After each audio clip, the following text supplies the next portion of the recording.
62 yılı noyabr. Maktabga qaytib kelishimiz bilan tang qizlar orasida Shamshi Jamol qo'rsaqliq bo'lib qopti degan so'z tarqab ketdi. Bu yil maktab tashkili maktabda o'qiyotgan o'quvchilarning to'y qilishiga ruxsat yo'q. Agar maktabda qo'rsaqliq bo'lib qolsa, o'g'ilmi, qizmi maktabdan qo'g'lindi degan qarorni chiqargan edi. Bir qancha qiz o'g'illarni mushu qarorga asosan maktabdan qo'g'ilgan edi. Biz maktabga kirgan kundan boshlab men Malika, Shamshi Jamol, Oblis, Oblikim yaqin do'stlarning bo'lib o'tdik. Keyingi vaqtlarda Halima, Turnisalar qo'shildi. Biz har vaqt bir-birimizga yordamchi ham maslahatchi, bir tuqqan qarindoshlardek yaqin o'tdik. Shamshi Jamolning bu ahvoli bizlarga mu ig'ir bo'ldi. Men bu so'zni anglagandan keyin Shamshi Jamol bilan paranglashdim. U xijolat bo'lib, ham ruhi tushgan holda "Ha, shundoq bo'ldi" deb amalsiz qolgandek yerga qaradi. Uning so'zi mening beshimga xuddi birsi tayoq bilan urgandek bilindi. Bu endi qandoq bo'lib ketgini? Sizlarni maktabdan haydasa biz qandoq qilamiz? Uning bundoq ko'ngli yerim bo'lib turgan mezgilda uningga ortiq so'zlashning hojati yo'q edi. Shunga do'stlik ko'nglim bilan har qanday qiyinchilikning bo'lsa bizga degan qo'limizdan kelishicha sana yordam qilamiz dedim. Shamshi Jamol meni quchoqlab yig'lab ketdi. Ularni maktabdan rostla haydab etarmi degan savol mening ko'nglimni beorom qilatdi.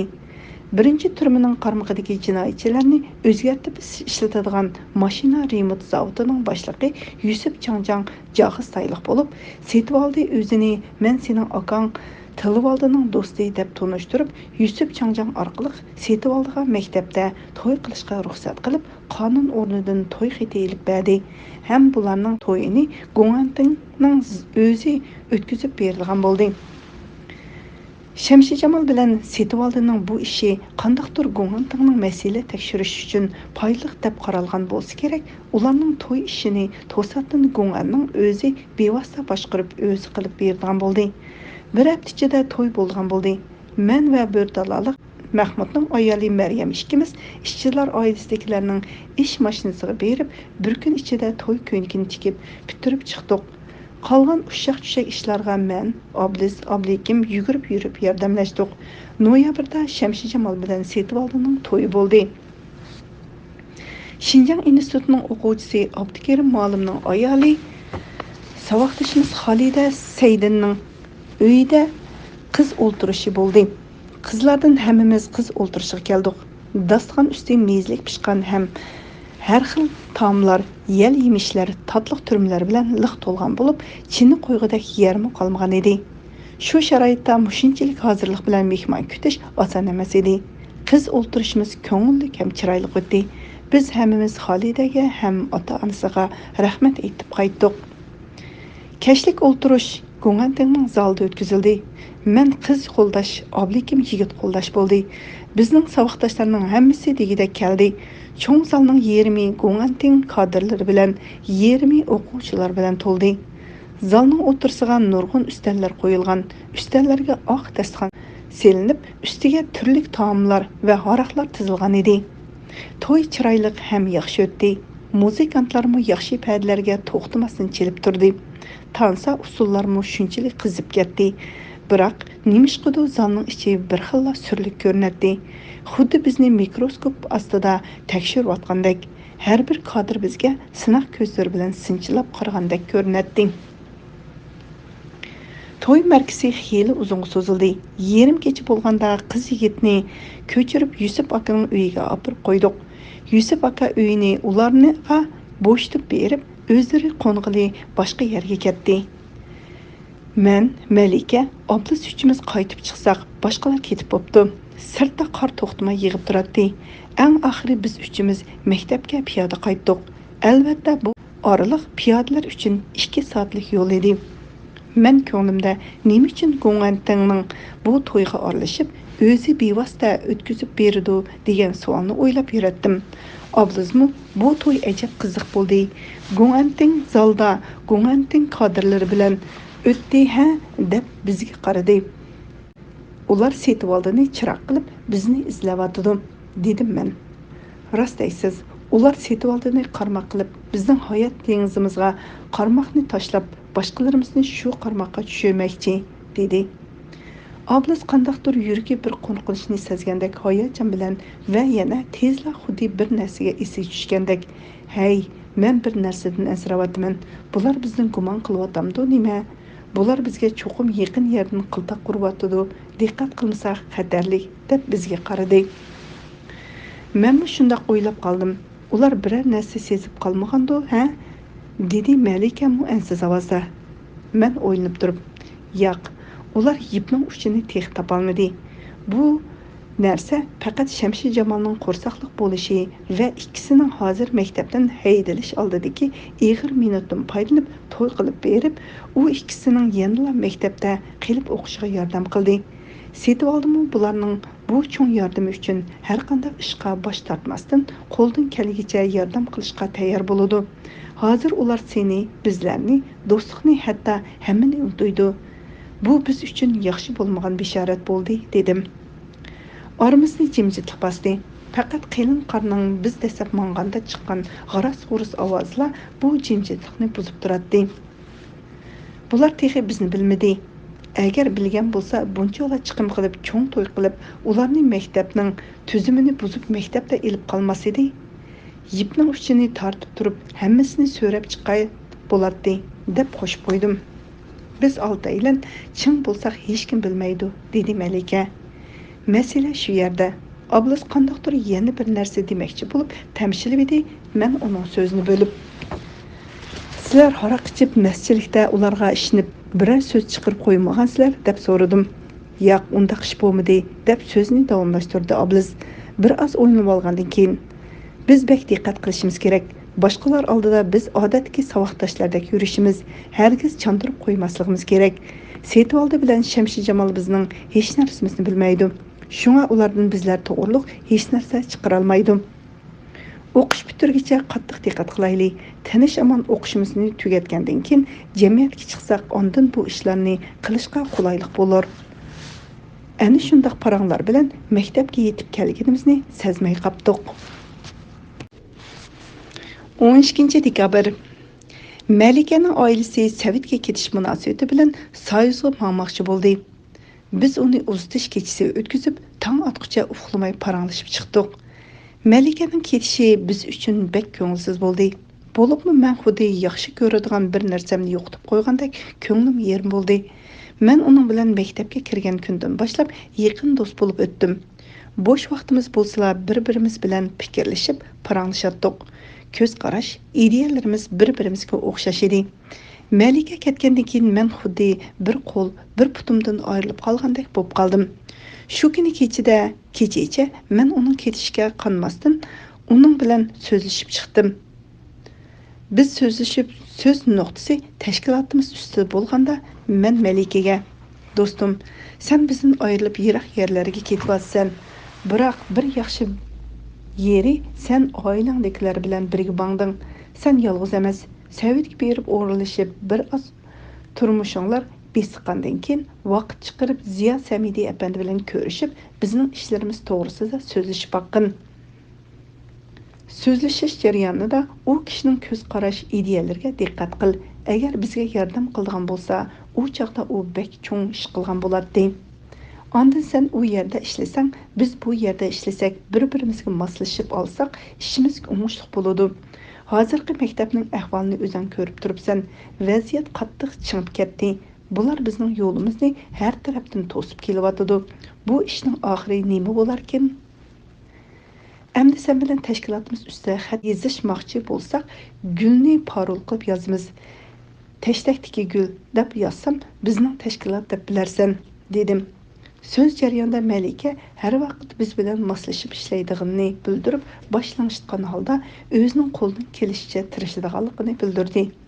Ishlar ustida Ablas, Malika, men uchimiz uzun paranglashdik. Tong suzildi. Malikaning ketadigan vaqti keldi. Men Halima, Turnisa, Ablas to'rtimiz Malikani aydirimga uzatib chiqdik. Shuncha ig'ir hislar bilan xo'shlashdik. Men yig'lagan holda aeroplan ko'zdan g'oyib bo'lganga qadar uningga qarab cheksiz xiyol ichida o'zimni unutib qoptiman. Bir chog'da Ablasning "Yuringlar amdi, avtobus ketib qolmasin, bizmi qaytayli" degan so'z bilan o'zim kelib avtobusga qarab mangdik. Biz maktabga kelsak, Nusrat boshliq heliqi bir qism aktiv o'quvchilar bizni izlab yo'q so'zlarni tarqitib etibdi. Hatto o'quvchilar uyushmasiga berib g'ulug'lik qilibdi. Men tamoqdan keyin tushdan keyingi darsga chiqmay biroz uxlab olmoqchi bo'ldim. Dal shu chaqda Ablekim to'limi ansiz va jiddiy qiyofatda yotoqqa kirib keldi va bizga qarab "Yaxshi berib keldinglarmi?" deb qo'yibla karvatga berib o'tirdi. Uning ko'nglida qandaqdir bir xil ko'ngilsizlik va xotirjamsizlik bordek qilardi. "Nima bo'ldi, Ablekim? Mijozingiz yo'qmi?" deb so'radim. "Rost, nima bo'ldingiz, Ablekim?" deb so'rashdi qizlarmi. "Yo'q, hech narsa bo'lmadim" deb yana shu jiddiy qiyofatda chiqib ketdi u. "Nima bo'lgandi? Biror ko'ngilsizlik gap so'z angdimi ya?" deb o'ynab qoldimmi? Biroq yanala uxlab olish maqsadida tayyorlanib turatdim. Orqadan Ablis kirib keldi. Umi jiddiy ko'rindi. Biroq chandurmasdan bir oz o'ltiribla meni ishorat qilib qo'yib chiqib ketdi. Men Ablis chiqib ketgandan keyin bir oz vaqt o'tkazibla ularning yeniga bordim. Kirsam Setvaldi karvatda o'ngda yetibdi. Yenida Ablis bilan Ablekim o'ltiribdi. Men eshikdan kiribla ularning qiyofatiga qarab, "Nima bo'ldi? Hammanglar xuddi utirayotgan qimovazdek salpib o'ltiribsizlar-ku" deb chaqchaq qildim. Ular bugun jamoat xavfsizlik nazoratining jip mashinasi kelib Setvaldini ilib ketib qattiq so'roq qilibdi. So'roqda Ahmad To'xti, Ablis, Ablekim qizlarning sizning ismingizni aytib, ularning masalasini pash qil deb qistabdi. Yana bu ahvollarni ularga nima deb topshiribdi deb Setvaldidan anglagan ahvollarni deb berdi.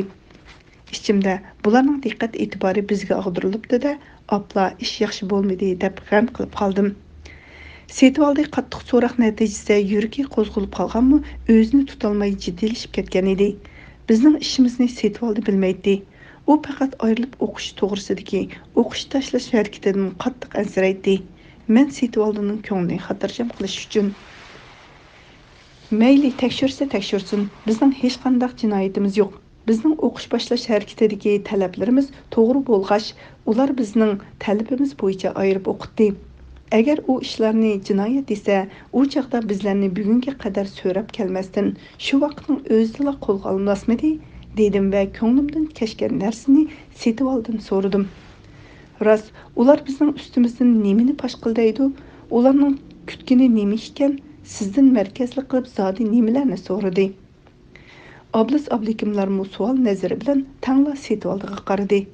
Setvaldi bir oz o'ylanib qolib, "Shu sizlarning isminglarni atab, mushularning masalasini topshirdi. Ular nima qiladi? Kimlar bilan aralashadi? Xarakterlari qandaq?" deganlarga o'xshash ushshaq-tushshaq narsalarni so'radi dedi. "Bularning tekshirish doirasi nima uchun biz to'timiz ustiga markazlashib qoldik? Bu savol har vaqt bizning beshimizdan ketmay javob izlaydi." Shu kundan boshlab Setvaldini har kuni degidek jamoat xavfsizlik nazoratiga elib ketib, bizning ustimizdan pash qilish to'g'riliq so'roqlarni elib berib turdi. Jamoat xavfsizlik nazoratidan har kuni xilma-xil kishilar kelib, o'quvchilarni chaqirtib so'roq qilgan bo'ldi. Ularning soqchi mashinalari maktabga birsi kelsa yana birsi kelib qatnab turgan bo'ldi. Lekin men yana o'z ko'nglimni xotirjam qilib, bizning oramizda hech kim xoinlik qilmaydi. Bizning irodamiz chin ham qasam deb qasam qildik. Qasamni buzmaymiz, chunki men rostilla a'zolarimizga ishnatdim. Balkim so'roq ustida Setvaldi bizning ustimizdan biror narsalarni deb gumon tug'dirib qo'ydimi-ya deb o'yladim ichimda. Bekor oshni yema, bekor g'amni qilma degandek gap bo'ldi-da bu. Qishliq ta'til bo'lib, Setvaldi Shamshi Jamolni elib Jag'istaga qaytdi. Yo'lda mashina va harvular bilan 3-4 kun minib, oxiri Jag'istaga sog'-salomat yetib beribdim. 2 kundan keyin Shamshi Jamol o'g'il tug'ibdi va ismini Dilshod qo'yibdi. Setvaldi ta'tildan keyin o'qishga ulgurib qaytib keldi. Shamshi Jamol bir oydan keyin o'qishga kechikib keldi. Balni Setvaldining onasi elib qolgan ekan. Qishliq ta'tilda Turnisa ikkimiz Nansanga berib qaytdik. Biz maktabga qaytsak, har birimizni har qaysi doktorxonalarga praktikaga bo'lib qo'ygan ekan. Ablis Setvaldi Maryam va Mahmudlarni 2-chi doktorxonaga, Ablikimni harbiy doktorxonasiga, meni G'upurni, Turnisani va Ahmad akani maktab doktorxonasiga bo'libdi. Praktika boshlandi. Biz maktabda berilgan vazifalar bilan oldirash bo'lsak, Guantingdan kelganlar o'zlarining tekshirish xizmati bilan bo'lib, o'quvchilarni tekshirish bilan bizdan bakrak oldirash bo'lib ketdi. Aktiv o'quvchilar bo'lsa, maktabning Guantingning ishxonasidan chiqmay, hammamizdan bakrak shular oldirash yugurib yurdi. Bir kuni ablis meni izlab kelib, "Сөйінгіл, aramizdan ishpiyon, xoin chiqqan o'xshaydi. Hamma narsaga diqqat qiling. O'z odamlarimizdanmi diqqat qilmasak, kim ekanligini hozir tex bilmaymiz. Hozirgi so'roq tekshirishlar biz bashimizning ustida bo'lyotdi. Hozircha tinish turib, ahvolni kuzatib boqayli. Materiallar yiningizda bormi? Agar posh bo'lib qolsa, ko'ydirib eting" dedi. Ma'qul dedim men. Ablisning so'ziga kallamda kim sotqinlik qilgandi degan narsa bilan bir qarg'an yerimga qarab tikilib turib qoldim. Ablis ikimiz bir-birimizga diqqat qilishimiz kerakligini aytib, ko'rishgacha omon bo'lishimizni tilab, bir-birimizdan Allohga topshirib xo'shlashdik. Ablis qaytgandan keyin o'ylanib qoldim. Materiallarni ko'ydirish tashkilotning yo'q bo'lganligi degan so'z. Shunga hozircha ko'ydirmay turay. Agar ahvol biz o'ylagandek bo'lmay qolsa, yana ishimizni davom qilamiz deb o'ylab, materiallarni kishi ko'rmaydigan bir yaxshi o'ringa qo'yib qo'ydim. Bir kuni shundoq bir tush ko'rdim. Tushimda men qumliqqa qumush tikib o'stirmoqchi bo'lib, shundoq jiq qumushlarni bir chetdan sanjib chiqib Guantingdan kelgan heliqi Ömerjon degan oltin tishli kishi men tikkan qumushning eng beshidagi qumushning ustiga kelib, qumushni og'ziga tiqib puvlagan edi. Men tikkan butun qumushqa yiltizdan o't tutishib ko'yib ketdi. Ömerjon g'olib holda hejib turg'idek, uning qilganlariga alam bilan qarab turib o'yg'inib ketdim. Qarsam tushim ekan. Shu tushdan keyin ko'nglim bir qismi bo'lib yurdim. Lekin yanala ishning yaxshi tarafini o'ylay deb, yo'q, ular bilmaydi. Aramizdan hech kim pash qilmaydi deb ko'nglimga tasalli berdim. Lekin yana bir tarafdan to'xta, ishongan tog'da kiyik yotmabdi degan so'z bor. Yig'i yondan bola kelsa qarindoshdan degandek, tasodifiy birasi pash qilib qo'ysa qanday qilg'uluq? Ishning yomon tarafini o'ylamasammi bo'lmaydi degan narsalarni xiyolimdan o'tkazdim-da, o'rnimdan turib, xatchak, qog'oz, jurnal, kitob qatorliq barliq materiallarni yig'ib chiqib ko'ydirib. Bu materiallar ichida 3 viloyat inqilobiy mezgilda besib chiqarilgan jurnal Sharq haqiqati, har turli materiallar va xatlar bor edi. Ahvol jiddiylashgan sari Ablikimni xuddi jiddiy bo'lib ketdi. Kunda praktikaga mang'icha mang yo'liqib, xo'sh, ko'rishgacha omon bo'ling deb. Ketsa praktikadan yerim kechida qaysimi yotiqiga bormasdan udul mening yonimga kelib, eshikni urib, "Bormisizlar, sizlarni ko'rib ketay dedim" deydi. Hatto yetib qolgan bo'lsaqmi, ishga kelib, "Salomat bo'lsanglar bo'ldi" deb ketib qoladi. Men uning bu qiliqlaridan bir oz hayron bo'ldim. Ham uning mijozi yengil, oldirang'u bo'lganlikdan, balki hozirgi vaziyatning bir oz jiddiyligidan qo'rqsa kerak deb o'yladim. Ba'zi kunlari Ablikim meni koridorga chaqirib chiqib, "Söyüngül, bilamsiz, bu ahvollardan qaraganda bizni qo'lga ilib ketishi mumkin. Agar siz saq qolsangiz, meni izlab boramsiz" deb so'raydi. Ablikim, "Nima bunchalik ansiraysiz? Biror yomon so'z angladingizmi ya?" deb so'rdim men. "Yo'q, aniq bir gap anglamadim. Biroq vaziyatni qaramamsiz.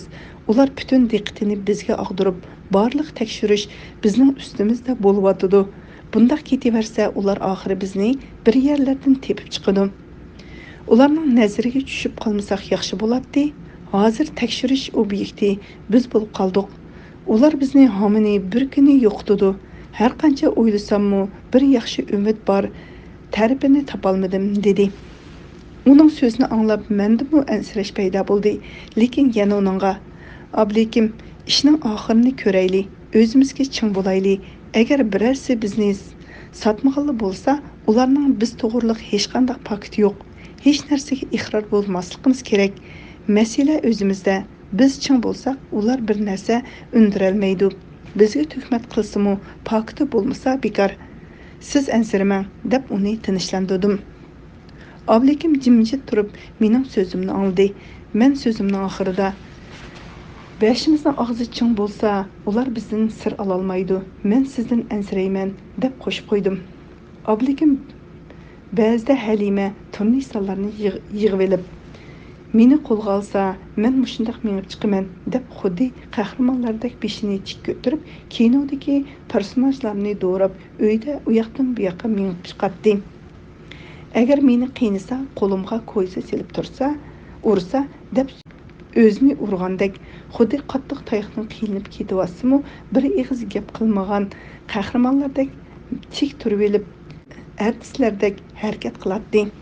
Qo'lida ko'yza ishga selingan holda qorong'u turma kechalarda osmondagi yulduzlarga qarab internasional she'rni aytib turganlarni so'zlab ko'rsatdi. U ikki qiz bo'lsa, Ablikimning so'z harakatlaridan ta'sirlanib, ko'zlariga yosh elib, ko'ngli yerim bo'lardi. U qizlardan meni qo'lga olsa yo'qlamsizlar deb so'raydi.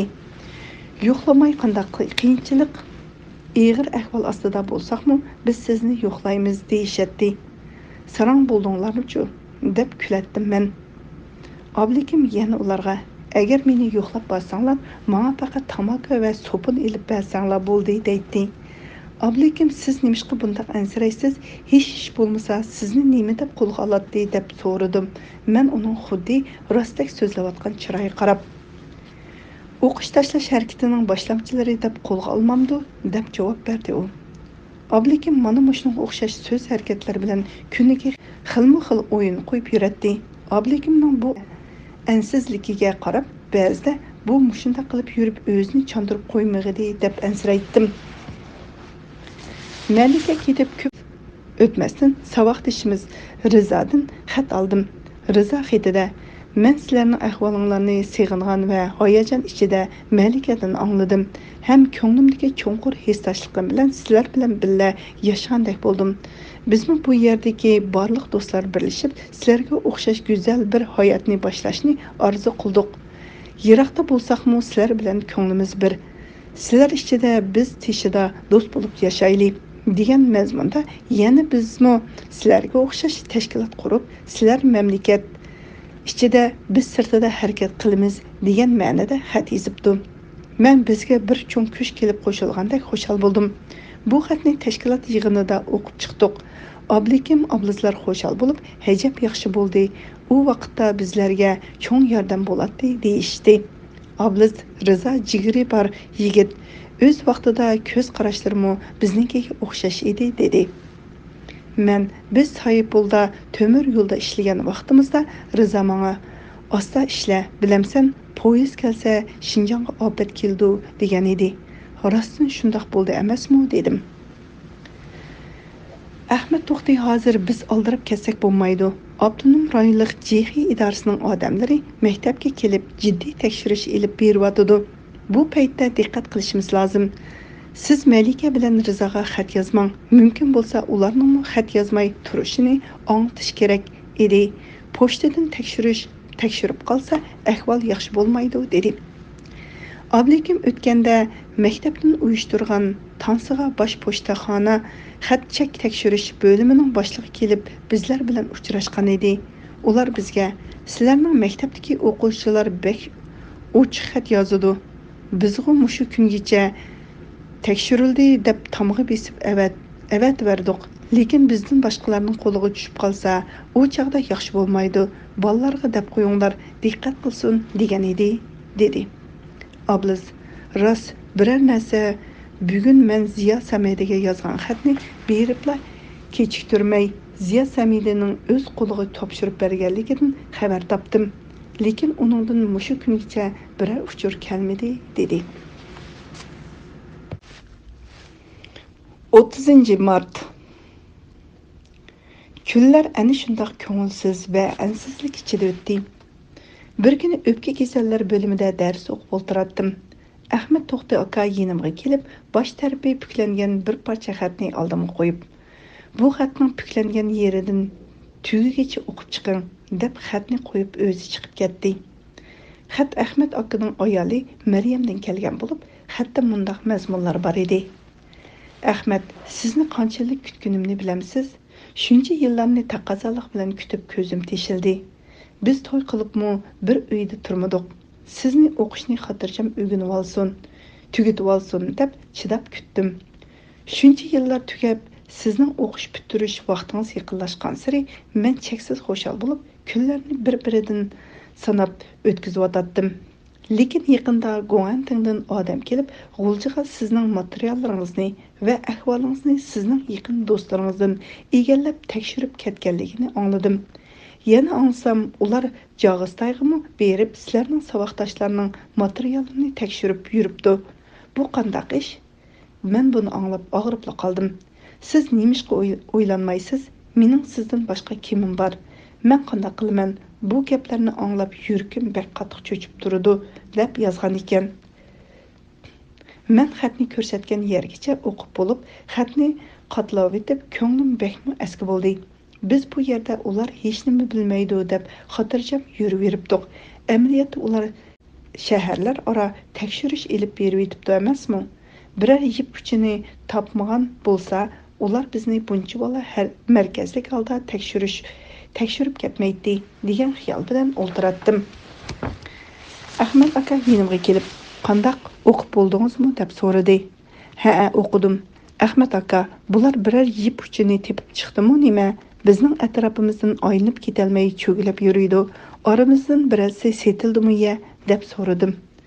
"Men shunday o'ylab qoldim", dedi Ahmad aka. "Bu yerda so'zlashkil bo'lmaydi.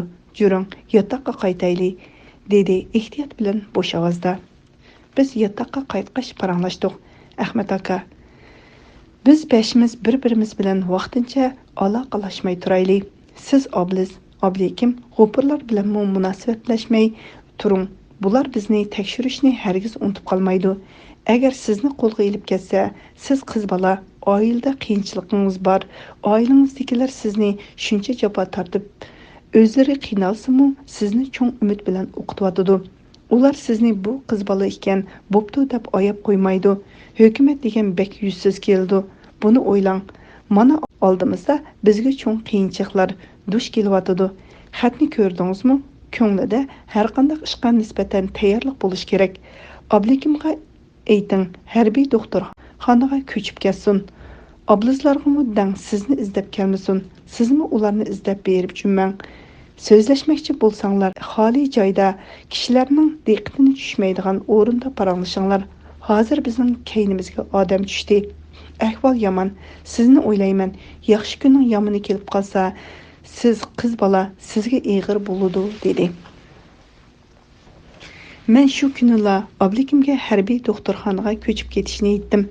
Oblikim shu kuni ko'chib ketdi. Ahmad akaning ayoli Maryam hadining xetidan keyin oldimizda bir yomon kunning borligi mening ko'nglimni eski qiladi. Shundoq bo'lsa-mu ba'zida o'z ko'nglimni yasab, ansiraydigan nima ish bor? Biz nima qildik? Qo'ral tutib, maydonga chiqib so'qishmadik, odam o'ldirmadik. Biz faqat mustaqillik tilab maydonga chiqdik. Mustaqillik talab qilish jinoyat emas. Har bir odam o'z mustaqilligini, o'z erkinligini talab qilishga haqlidir degan o'ylar bilan ko'nglimni to'xtatdim. Biroq bu ishni kim fosh qilgandi? Nima uchun biz beshimiz ustida tekshirish olib boradi degan savol har vaqt qallamdan ketmay javob izlaydi. Shamshi Jamolning qo'rsaqliq bo'lish munosabati bilan Guantan buni bir fursat bilib, ularning to'yini qilib berdi va shundan keyin har kuni Setibaldini Guantanga elib ketib so'roq qilish natijasida biz beshimizni tepib chiqib, butun tekshirishni bizning ustimizda qilyotdi. Setibaldi bizning ishimizni bilmaydigan tursa, biz qandoq bo'lib o'tirib chiqib qoldik? Men bu haqda ko'p o'ylandim. Setibaldi, Oblikim, Obliz bu uchisi Jag'istayliq bo'lib, bular boshlang'ich maktabdan tortib birga o'qib kelayotganlar, ham bular yaqin do'stlar edi. Ayni vaqtda Setibaldini tashkilotga qabul qilishda, uni tashkilotga qabul qilishga bo'ladi, ishonchli odam deb Obliz bilan Oblikim tan ko'rsatgan edi. Oblikim yoki Obliz Setibaldiga ishinib tashkilot to'g'risida aniq bo'lmasa-mu, biror narsa degan bo'lsa, u so'roq jarayonida deb qo'ydimikin degan narsa ko'nglimga tushdi. Bu ham bo'lgan ehtimolning birisi. Oblikim maktabdan ko'chib ketgandan keyinmi har vaqt maktabga kelsalar meni yo'qlab xabarlashib ketadi. Ammo keyingi vaqtlarda Oblikimning maktabga kelganligini angladim. Biroq men bilan ko'rishmadi. Ablekim burun cho'chaklik Xadicha degan qiz bilan yurgan edi. Keyingi kunlarda nima uchunki ular ayrilib ketdi. U qiz qo'tir aktiv chiqimchi bo'lib, qachon qarsa maktab tashkiliga o'quvchilarni chaqishtirib yuradigan qiz edi. Ablekim keyingi kunlarda shu qizning yeniga kelib ketganligini angladim. Bu qanday ish bo'lib ketdi? Ablekim endi nima uchun u qiz bilan yana aralashib yurgandi? U biror xato ish qilib qo'ymasin yana deb ko'nglimga gumon paydo bo'ldi. Balki o'zini yoshirish uchun shunday qilyapamdigandi-ya degan yomon o'ylar ko'nglimga kelib o'tdi.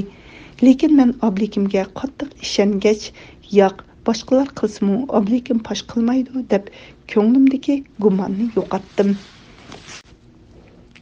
10 aprel Men ishki kasallari bo'limida o'zimga berilgan og'riqning kasal tarixini yezib o'tiratdim. Tuyuqsiz telefon jiranglab ketdi. Zalda mendan boshqa odam yo'q edi. Men beshimni ko'tarib telefonga qarab qo'yib, telefonni olmasdan o'ltirib, o'z ishim bilan bo'ldim. Telefon bir oz jiranglagandan keyin sestra ishxonasidan yugurib chiqib, "Nimandaq jiranglab ketdi?" deb qo'yib telefonni oldi. Ha bo'ladi, ma'qul deb trubkani qo'yib etib, yana nima ishdir xudoyim, barliq milliylar mudiriyat ishxonasiga yig'ilinglar deydi degan beti oldira chiqib ketdi. Ko'p o'tmay barliq milliy doktor sestralar holatlarini yeshib mudiriyat ishxonasiga ketdi. Uzun o'tmay ular yana qaytib kelishdi. Boyqi Uyg'ur sestra qiz xaltini kiyib etib qayg'urgan holda, yana nima ishdan Dushanba kunidan boshlab butun maktab bo'yicha o'qish va xizmat to'xtatib, o'rganish elib berildi deydi. Tashkilot nima? Yana kimlarning beshiga chiqargan bular?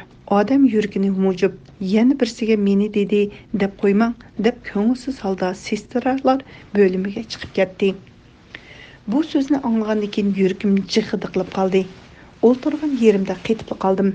Birasi pash qilmagan bo'lsa, bu tashkilot so'zi chiqmas edi. Rostla birasi pash qilib qo'yganmidi? Kimdi? Maktabda bizdan boshqa tashkilotlarmi bormidi ya? Hammani ko'z oldimga keltirdim.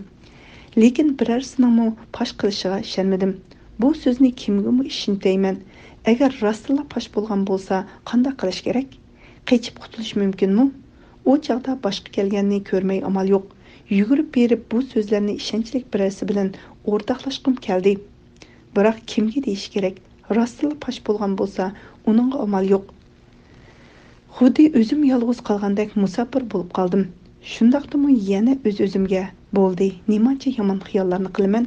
Balkim biz emasdirmiz. Maktabda bundaq o'rganishdan ko'p narsa yo'q. Balki boshqa o'rganishdi. Chunki bu ishimizning pash bo'lib qilishi mumkin emas. Hammasi irodalik, kuchlik, g'ururli yigitlar. Ular bundaq askilikni qilmaydi. Men hech qanday ishni bilmay turib, ortiqcha gumonlarni qilib, ansirab ketmay deb ko'nglimni to'xtatdim. Ana shundaq tegi yo'q xiyollar bilan o'ltirib, tushlik tomoq vaqti bo'lganini bilmay qoldim. Oshxonaga borsam, o'quvchilar tomoqlarni yeb bo'lib chiqib ketishgan ekan. Yotoqqa qaytib kelsam, yotoqda odam yo'q. Shuning bilan yotoqda o'zim yolg'iz xiyol bilan o'ltirib, kashlik dejurnlik vaqtim to'shqanda yana doktorxonaga ketdim. Qo'lim ishqa barmay butun kecha fikr xiyolim shuningda bo'ldi. O'zimni qancha bezlab balki undaq bo'lmas desam-mu, lekin ko'nglimning tegida qora zulmatlik ig'ir kunlarning kelayotganligini sezatdim. Atdiganlik tomoqqa borsam, boshqalar yana keyin qolgan ekan. Yana hech kimni uchirtolmay doktorxonaga ketdim. Tushlik dam ilishda yotoqqa borsam, Shamshi Jamol bilan Turnisa ikkisi xafa chiray, ansirgan holda paranglashib o'tiribdi. Men kelishim bilan Shamshi Jamol, "So'yingul, bugun setib oldidan telefon keldi. U menga maktabda o'rganish bo'lganligini deb qo'yay deb telefon qilgan ekan. Men uningga mening xabarim borligini aytdim" dedi. Men bu vaqtda anglaganlarimni ularga qisqacha so'zlab berdim. Biz kashlik tomoqni yeb bo'lib turishimizga maktab mashinasi bilan sirtdagi doktorxonalarda praktika qilayotgan o'quvchilarning hammani qaytarib keldi. Barliq o'quvchilarda qandaqdir bir xil qo'rqish va ansirash alomatlari bor edi. Ularning hammasi bu nima o'rganishdi?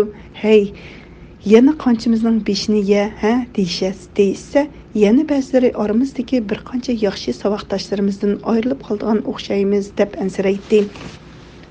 Saboqdoshlarning hammasi burunqidek xushchaqchaq qilib kulib o'ynab emas, balki ig'ir g'am qayg'u bilan shuk bo'lib gap qilsa-mu asta pichirlashib qilishadi.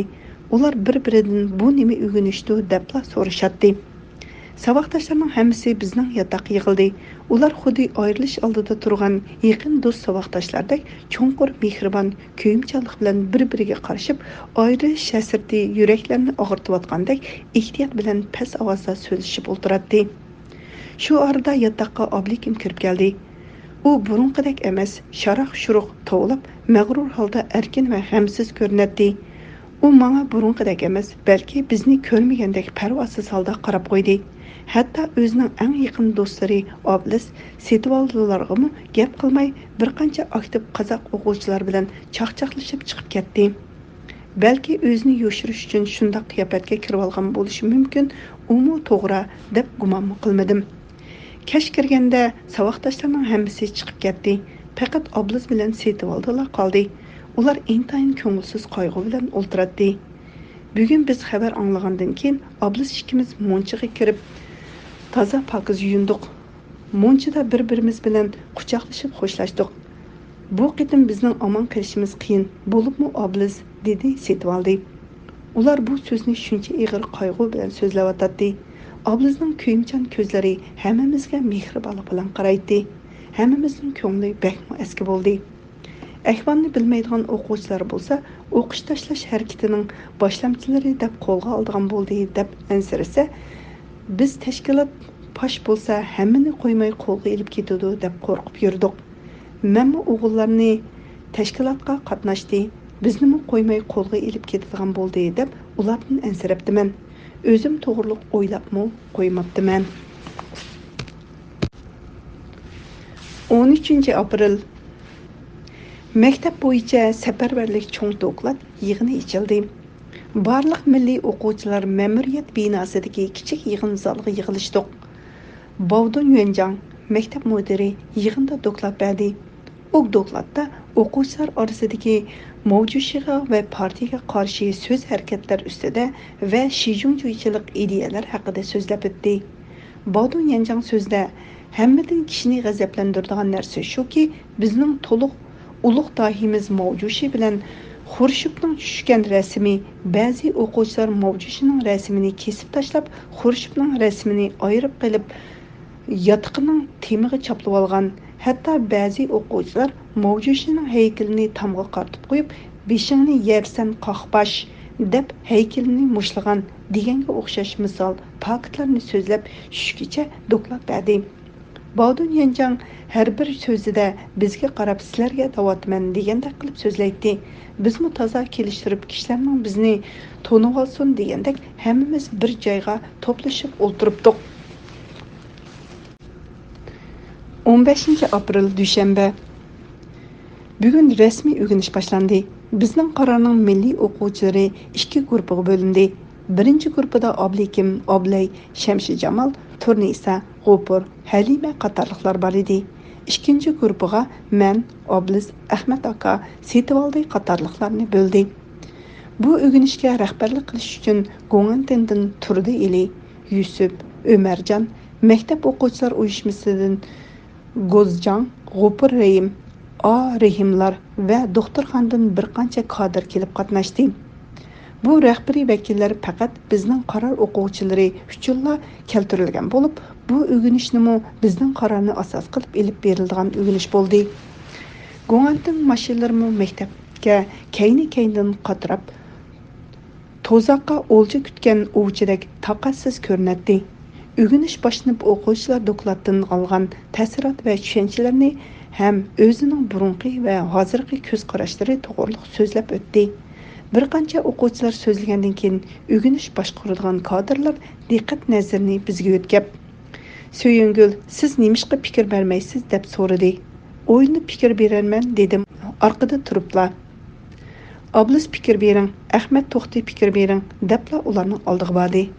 "Ma'qul, men so'zlay" deb Oblis uningdan keyin Ahmad aka soatlab 3 birlik haqida so'zlab chiqdi.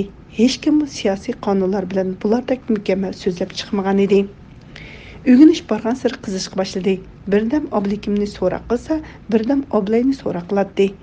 Shunda qilib Turnisa, G'ubur, Vahid, Setivaldi va keyingi qarordan Sajidani bir-birsiga uchrashtirmay so'roq qilib chiqdi.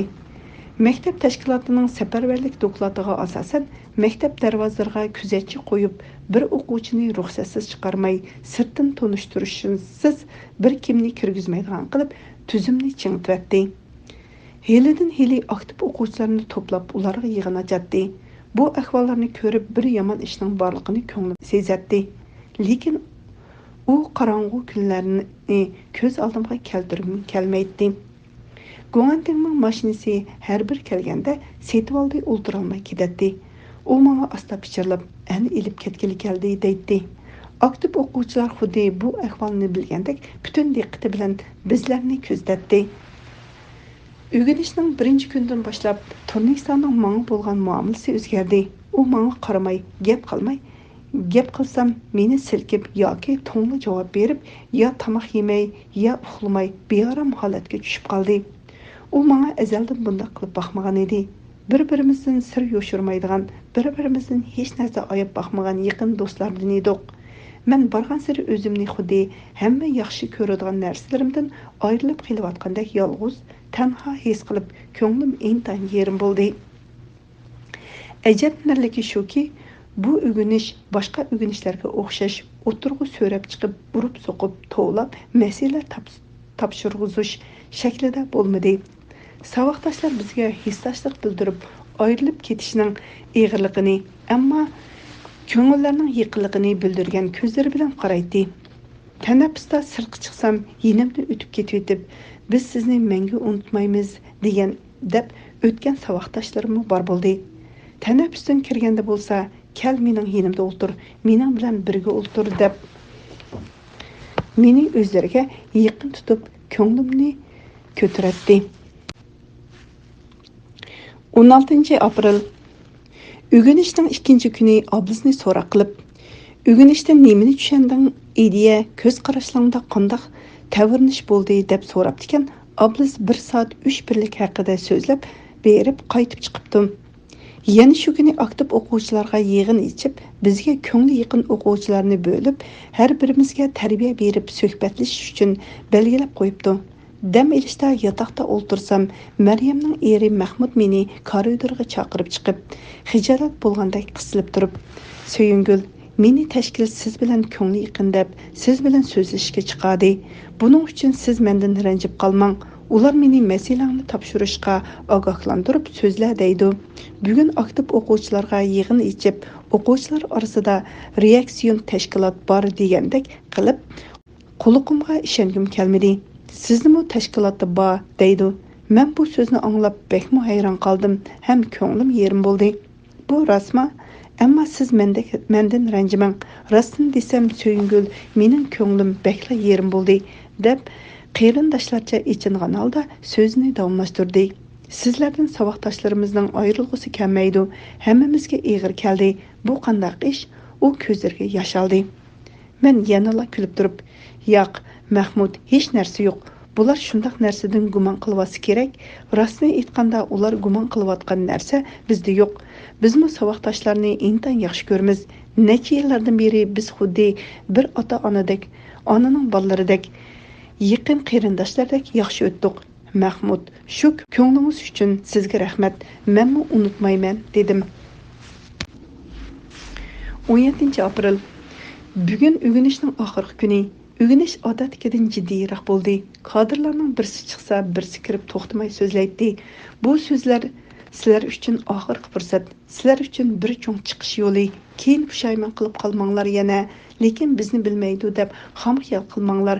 Biz hammani bilamiz. Faqat mushu fursatdan foydalanib, sizlarni o'zining xatoligini tonib, tinish amon o'qish bitirib olsin davatimiz dedi. Ular so'zlayotganda bizga qarab qo'yardi. Lekin biz shunchalik xotirjam, bundaq ishdan hech qanday xabar yo'q odamdek o'ynab kulib, chaqchaqlashib yuraverdik. Tushdan keyingi dam ilishdan keyin yotoqqa kirsam, Turnisaning rangi o'chgan, xuddi bezgak kesili tutib qolgan odamdek titrab, qiyin ahvolda o'ltiratdi. U meni ko'rish bilan "Söyüngül bo'l, chopsam bo'l" deb oldirib ketdi. Men uning holini ko'rib, og'rib qolgan o'xshaydi deb ansirab, "Nima bo'lding? Og'rib qoldingmi?" deb so'radim. "Yo'q", dedi u quloqimga bo'sh ovozda. "Bizning hiyliqi tashkilotimiz pash bo'pti. Meni 3 kundan buyon qattiq so'roq qilib ketgan edi. Men bilmayman, undaq narsa anglamagan deb kelayotgan. Bugun yana shundaq desak, ular siz bilmasangiz biz deb berayli deb mening qayerda, qachon, kim orqali qatnashganligimni tafsili o'z ayni deb beryotdi. Shuning bilan menmi amalsiz qoldim. Ular yana Oblikim, Obliz, Ahmad to'xtalarni so'rgan edi, men bilmayman dedim. Bu gaplarni sana demasligimni, agar sana deb qo'ysam, beshim bilan javob qildiganligimni aytdi. Qanday qilamiz? Sana deb qo'yay dedim. Jinim Söyün, amalsiz qoldim. Sana demaydi desam, ko'nglim unimidi deb yig'ladi. U har bir so'zni titrab oram deb bo'ldi. Undaq bo'lsa bo'pti. Sen qo'rqma. Sana hech gap kelmaydi. O'zingni ching tut. Pozitsiyangni yaxshila. Endi buningdan boshqa amal yo'q deb uning ko'ngliga tasalli berdim. Turnisaning bu so'zdan keyin texmi cho'ng bir shumliqni sezdim-da, o'rnimdan turib kundalik xotiramni va 59-yili o'zim yozgan Cho'sh nomli hikoyamni Turnisaga berdim. "Al do'stim, bularni sen chopiningning ichiga tiqib elib chiqib maktabning magazin kaynidagi hojatxonaga tashlab etgin" deb berib etib, narsalarimni birer quratladim. U narsalarni elib chiqib ketdi. Ahmadjon Qosimning rasmini Shamshi Jamolga berdim. "Bu rasm mendan sana yodgor bo'lib qolsin. Har qitim bu rasmni ko'rganda meni eslarsan" dedim. U rahmat deb elib qoldi. Mening narsalarimni tekshirib yig'ishtirayotganligimni ko'rgan qizlar, "Voy, qo'ysangchi Söyüngül, nemishqa undaq odamning ko'nglini eski qilasan? Undaq yomon narsalarni o'ylama, Xudoyim saqlasin" deb meni quchoqlashdi. Men ularni chin savoqdoshlik mehrim bilan quchoqladim. Ular ko'zlaridagi yoshlarni surtib turib, "Undaq ko'nglimizni buzma. Biz sana undaq yomon kunning bo'lishini tilamaymiz. Biz bu xabarlarni anglab, ko'nglimiz bekmi yerim bo'ldi" deyishdi. Bu qisqagina dam ilish vaqtida yotoqdoshlarimning mehribon qalbi mening ko'nglimni ko'tardi. Dam ilish vaqti tugab, uyg'onishga kirdik. Maryam bilan ikkimiz bir yerda o'tirib, yenimizdagi o'rinni oblizga ilib qo'ydik. Uyg'onish boshlanish bilan Heliqi Umarjon degan kishi kirib, ko'pchilikka kaynini qilib, obliz bilan menga qarab o'tirdi. Men kichik bir parcha qog'ozga obliz tashtakdagi gul bo'ronda qilib sunib ketibdi deb yozib oblizga berdim. Obliz xatni ko'rgandan keyin umi bir kichik qog'ozga "G'o'li sundimi yoki yildizimi?" deb yozib menga berdi. Men qog'ozni og'zimga selib chaynab turib, "Tashtak sunib gulning yildizidan ketibdi" deb yozdim. Ondan obliz yozdi. "Ochiq yozg'ana nima gap bu? Ular Turnisani qattiq so'roq qilibdi" deb Turnisadan anglaganlarimni yozdim. "Rostmidi? Uni kim sundurdi? Bilmayman. Endi qanday qilamiz? Biz mana shundaq jiddiy xat yezishib o'ltirsak, heyli qadam bizdan ko'zni uzmay o'ltirdi. Agar kelib xatni so'rsa, og'zimga silib yutib etay deb menmu tayyor bo'lib o'ltirdim. U odam so'z qilishga boshladi. Bu 3 kunlik o'g'inish yomon emas bo'ldi. O'g'inish deganning siyosiy ahamiyati cho'ng bo'ladi. Biz necha vaqtdan buyon hal qilolmagan narsalarni hal qildik. Sözning ochiqini aytganda, sizlarning oranglarda yoshirin yotgan reaksiyon tashkilotimi pash bo'ldi. Biz ular uchun o'z yo'lini tepishga yaxshi fursat bo'lsin deb bu 3 kunlik yig'inni o'rlashtirgan. Lekin o'quvchilar bizning ishimizni hech kim bilmaydi deb ta hozirgacha o'zining johillik pozitsiyasida ching turib kelyotdi. Biz hammani bilamiz. Biz ba'zilarga ish og'ritib ayrim suhbat ilib bordik. Bular yoshlar o'z yo'lini tepib olsin dedik. Ular bilmadi. Yana ba'zilarini suhbatga ilib chiqmadik. Yana ba'zilar bugun chiqishi mumkin. Sizlarga berilgan bu fursatning oxirgi minutlari hali ham qo'linglarda. Partiya sizlarni yo'q qilishni o'ylamaydi. Yoshlar deb ko'p e'tibor berdik. Bilmadinglar. Ammo bizning siyosatimiz dushmanga nisbatan qattiq. Buni unutmanglar. Umarjon mushu asosda xeli so'zladi. Bütün söz jarayonida obliz bilan menga tikilib qarab, ta'na kulkilar bilan bizdan ko'z uzmay so'zladi. Lekin Ablız va men kulimsirgan holda hech qanday o'zgarishsiz qarab o'tirib angladik. Kechlik tomoq vaqtida Ömerjon yotoqqa kirib menga soat 7da ishxonaga bering deb qo'yib chiqib ketdi. Men Shamshi Jamolni Ablizni chaqirib kelishga avatdim. U ketgandan keyin yotoqdagi Maryam, Halima va boshqa qolgan qizlarni ranjimasdan sirtqa chiqib turishini undidim. Ular ranjimasdan ma'qul deb sirtqa boshqalarning kirib kelishini to'sib turayli deb chiqib ketdi. Ablizmi kirdi. Men Shamshi Jamolga eshikda qarab turg'in deb topildim. U mu oldirib chiqib ketdi. Men Ablizga tezda so'zladim. Abliz meni so'roqqa chaqiryotdi. Qanday qilamiz?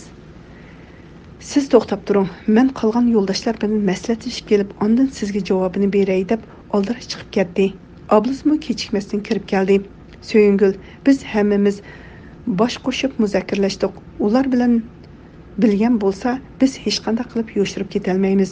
Biz endi pozitsiyamizni yaxshilab birarsimiz bo'lsaqmi, jamiyatda saqlanib qolish uchun tirishaylik. Bu ishlarimizga keyincha yana fursat bo'lib qola. Qurbon bermay g'albi yo'q. Allah xalqimizning beshiga shu mustaqillik kunlarini bera. U ichingan holda so'zni davomlashtirdi. Hey Söyüngül, biror ish qila olmay turib, bu tashkilot pash bo'lib, yig'ishtirilib ketayotganimga ichinaman deb beshini chayqab ko'ziga yosh oldi. Men yana Ablizning ko'nglini yasab, Abliz, bu bizning birinchi qadamimiz. Buning bilan ish tugab ketmaydi. Xudoyim buyursa, o'lmasak, yana ishimizni davomlashtiramiz. Keyingi avlodlar balki bizning izimizda mengib, biz ko'zlagan nishonga yetar. Bizning qo'lga ilinishimiz mag'lub bo'lganligimiz emas, balki g'alabamiz. Bizning qo'lga ilinishimiz yana xalq ichida Sharqiy Turkistonning mustaqilligiga tashviq bo'ladi dedim. Abliz ular kelib qolmasin deb oldirab o'rnidan turib chiqib ketmoqchi bo'ldi va cheksiz mehribonlik ichida mening bilan xo'shlashdi. Xayr, xo'sh, ko'rishgacha omon bo'ling. Sizni Allohga topshirdim. Men shu tegi yo'q xiyollar bilan turgan o'rnimda turib qolibman. Shamshi Jamolning Ömerjon kelyapti degan so'zi bilan o'zimga keldim. Orqadala Ömerjon eshikni ichib yotoqqa kirib keldi. Yuring, sizni kutib qoldi. Biz ishxonaga kirib keldik. Ishxonada 7 odam o'ltiradi. Ding Shuji, Tang Yuanjang, maktab amonlik saqlash bo'limining boshlig'i Hanzu, Gong'anning razvedka bo'limining boshlig'i Hanzu, o'quvchilar uyushmasining boshlig'i G'o'brahim, yana men tonimaydigan bir Hanzu bo'lib, meni so'roq qilish uchun kutib o'ltiribdi. Men ular ko'rsatgan o'rin berib o'ltirdim. Gong'anning razvedka bo'limining boshlig'i birinchi bo'lib so'z ochdi. Siz Söyüngül, bu sizgu deyman. U tani aralash kulib qo'ydi. Ha, men Söyüngül dedim. Men o'zimni xotirjam, erkin tutishga tirishib, gavdamni tiklab, o'rindiqqa oldi yo'linib, kulimsirab o'ltirdim. Ha, sen bu 3 kunlik o'rganishdan nima ta'sirat olding? Nimalarni tushunding? So'zlab baq, dedi amonlik saqlash bo'limining boshlig'i. Men uning savoliga boshqalarga o'xshash 3 birlik haqida so'zlab berdim. Siz faqat shuni bildingizmi? Edingizda hech qanday tavrinish hosil qilmadimi? Biz sizni bilamiz. O'zi kirib, o'z xatoligini toniydi. O'zi iqror bo'lib, jinoyatni pash qiladi deb sizni uzun vaqt kutdik. Endi ko'zingizni iching, bizni oldiy olmaysiz. Siz partiyaning sizga qilgan kamchilik siyosatini bilishingiz kerak. Odamlaringizning hammasi uyg'onib, o'z maydoniga qaytdi. Siz endi kimga ishonasiz? Kelajagingizni o'ylang, masalaningizni pash qiling dedi. Nimani pash qilaman deb so'radim. Sen texi nimani pash qildig'ingni bilmay o'ltiramsan? O'zingni xufsallikka selib qutulmoqchimi? Qurgan tashkilotingni pash qil deymiz. Sen uni yo'shira olmaysan. Odamlarning hammasi pash qilib bo'ldi, dedi razvedka bo'limining boshlig'i kaskin qilib. Ular pash qilib bo'lgan bo'lsa, mening yana so'zlab o'ltirishimning hojati yo'q-ku dedim. Sen texi yaxshi ish qildik deb yuramsan, so'rdi u kishi qaytlab. Yo'q, yaxshi ish qildik demayman, biroq yomon ishmi qilmadik. Voy, nimalarni so'zlayapsan, odam ahmoq qilib. Sizlarcha bo'lganda yaxshi bo'lmadi. Bizcha bo'lganda yomon ish qilmadik. Qo'ral tutib odam o'ldirmadik. Isyon ko'tarib xalq ichiga chiqmadik. Hech qanday ishlanmadi. Faqat mustaqillik da'vosini qildik. Nima da'vatisiz? Siz bizga mustaqillik da'vosini sotqili keldingizmi? Bilib qo'ying, Xinjiang Jungoning ayrilmas bir qismi deb Ömerjon vaqirab ketdi. O'ltirgan boshqalar mening so'zimni xanzuchaga tarjima qilishni kutib, nima deydi deb so'rab ketishdi. Şinjan Jungo'nun yeri sening mustaqil deyishga pakiting bormi deb so'rdi razvedka bo'limining boshlig'i. Ha, pakitim bor. Tarixning o'zi pakit dedim. Qanday tarix ekanmi? Sharqiy Turkiston tarixi. U tarixni sanga o'xshash reaksiyonlar yezib chiqqan. Şinjan Jungo'nun azaldan tortib ayrılmaz bir qismi bo'lib kelgan. Ham bundan keyin u ayrılmaydi. Hech qanday bir kuch Şinjanni Jungo'dan ayirib etolmaydi. Sana o'xshash johil unsurlar nima natijaga erishalaydi? Partiya undaqlardan qo'rqmaydi. Faqat o'z putiga o'zi palto chopadi xolos. U kishi so'zlaganda shunchalik ochiq bilan vaqirab so'zladi. O'ltirganlarning ochiq kelganligini sezdim. Heyliqi men tonimaydigan xanzumamdan sizlarning orqa tirkinglar kim? Ular nerede? Deb so'radi. Undaq narsa yo'q. Yo'q demsan, yo'ldoshlaringning hammasi pash qildi. Biz faqat sening pozitsiyangni sinavatimiz deb vaqirdi. Pash qilgan odamning o'zi bilmasa, mening undaq ishdan xabarim yo'q deb javob berdim. Rost bilmamsan, sen yo'shirib qolaman deb o'ylama. Hamma narsa pash qilinib bo'ldi. Yaxshiroq o'ylan. Sizlarga biz yumshoq pozitsiya qo'llandik. Partiyaning diktatorasini unutib qolmanglar. Sizlarni o'quvchi ekan, bo'libmi sizni qiz bola ekan deb ko'p kamchilik qildik. Fursat berdik. Agar sizlarning o'rninglarda xizmatchi yoki ishchilar bo'lgan bo'lsa, bu chaqqa qadar olli-burun butun yerga tekkizmay turmaga elib ketgan bo'lardik. Bundaq kamchilik siyosatini hamma odamga qo'llanqili bo'lmaydi. Shuni bilsanglar bo'ladi. Vaqt qiz.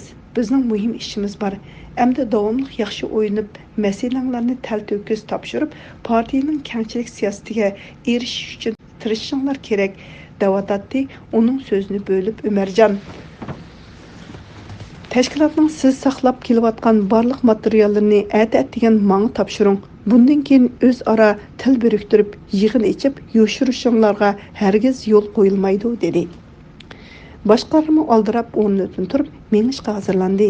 Eshikdan mening chiqishim bilan tang kaynimdan ularmi chiqdi. Men yotoqqa kirsam o'quvchilar texi o'ginishdan tushmagan ekan. Yolg'iz yotoqda o'ltirib bo'lib, o'tgan so'zlarni o'ylab chiqdim. Hammadan ig'ir bo'lib tuyulgani tashkilotning menga saqlashga bergan materiallar ekan. Men hayotla bo'ldi ekanman, u materiallarni hargiz ularga topshirib bermayman, ham ularning qo'liga tushirib qo'ymayman. Endi shu materiallarni tezdan joylashim kerak. U materiallarni dushmanning qo'liga tushirib qo'ymay saqlash mening vazifam. O'lsammi men u materiallarni ularning qo'liga tushirib qo'ymayman. Buning hodisasidan chiqishim kerak. Hozir uyga qaytib berib bu ishni bejirib kelaymikin? Yo'q, kaynimga odam tushib, men materiallarni toza bir taraf qilayotganga kirib qolsa, ish yomoniga ketib, cho'ng chataq chiqadi. O'quvchilar uxlagandan keyin borsamchu, u chaqda bek kash bo'lib ketadi. Avtobuslar soat 10 ga qolmay to'xtab ketadi. Uning ustiga bu kecha yotoqda bo'lmasam, ularning gumonini teximi qo'zg'ab qo'yman. Ish teximi cho'nglab ketadi. Qanday qilishim kerak? Beshim ketib ketdi. Ongacha o'ginish oyoqlashib, o'quvchilar o'z yotoqlariga qaytishdi. Shamshi Jamol kirib mening yonimga kelib asta pichirladi. Bugungi o'ginishda oblikim tashkilotni pash qildi, dedi. Keyindilla Ablis kirib so'radi. Nima bo'ldi? Nima so'roqlar qilindi? Men ahvolning hammani Ablisga so'zlab berdim. Ablis, kim pash qilgandi? Ular hamma narsani bilib so'zlab o'ltirdi.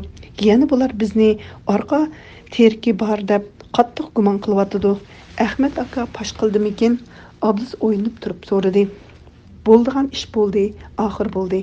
Endi boshqa kelganni ko'raylik, qayg'urma. Baribir yo'shirib bo'lolmaymiz dedim. Ablis untinsiz bir nuqtaga qarab tikilib o'ltiradi.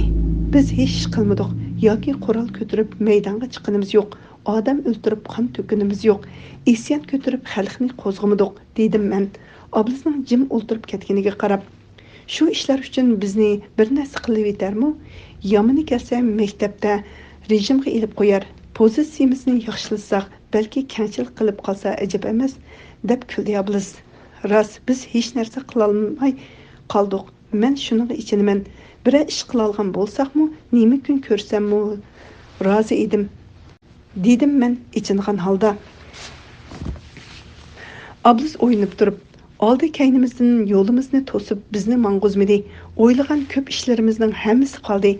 Əmdiki məsələ kəlgüsüdə bizning işimizga Alloh nisib qilsa bo'lar edi, dedi və mənə qarab gülümsirab, "Əmdi g'am qilmang, yetib uxlang, aram eling. Boshqa kelganni ko'rmakdan boshqa amal yo'q. Men qaytay, yaxshi tush ko'ring. Xeyr xo'sh, xo'shlashib chiqib ketib etib, qayta kirib eshikdan beshini tiqib asta. Әті көрішкіше аман болың, деп күліп chiqib ketdi.